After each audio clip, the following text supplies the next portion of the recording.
रात का गहरा सन्नाटा था। गांव के दो दोस्त आर्यन और विवेक जंगल के किनारे बने एक पुराने किले के पास खड़े थे।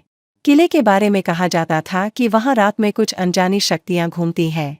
तूने सुना है ना इस किले के बारे में? कहते हैं जो भी अंदर गया वो कभी लौटकर नहीं आया। कहानी है बस, डरने की कोई जरूरत नहीं।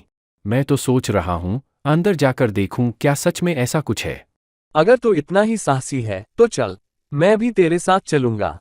दोनों किले के विशाल दरवाजे की ओर बढ़े। दरवाजा धीरे धीरे चरमराता हुआ खुला। अंदर का दृश्य धुंधला था, सिर्फ कुछ पुरानी वस्तुएं और टूटी फूटी दीवारें। देख, कुछ खास नहीं है, ये सब तो अफवाह है। तभी एक तेज हवा का झोंका आया और दरवाजा अपने आप बंद हो गया। दोनों ने चौंक कर देखा। ये क्या था? अचानक किले के अंदर से किसी के चलने की आहट सुनाई दी। दोनों का दिल तेजी से धड़कने लगा। यहाँ कोई और भी है। विवेक ने अपनी टॉर्च जलाई, पर सामने कुछ नहीं था। लेकिन जैसे ही दोनों आगे बढ़े, जमीन पर खून के निशान दिखाई दिए। वापस चलते हैं, मुझे ये जगह ठीक नहीं लग रही।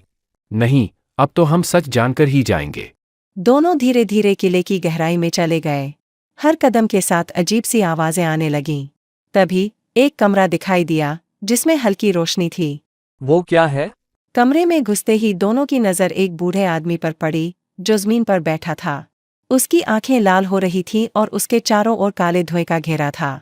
यह कौन है? बूढ़ा आदमी धीरे धीरे उनकी ओर बढ़ने लगा। तुम्हें नहीं आना चाहिए था, अब तुम यहाँ से नहीं जा पाओगे। दोनों घबराकर पीछे हटने लगे। तभी एक भयानक आवाज आई और चारों ओर अंधेरा छा गया। उस रात के बाद आर्यन और विवेक कभी गांव नहीं लौटे। किला अब भी वैसा ही खड़ा है और लोग अब वहां जाने की हिम्मत भी नहीं करते। शिक्षा: कभी अज्ञात खतरे को हल्के में मत लो, क्योंकि हर सच जानने की जिद सही नहीं होती।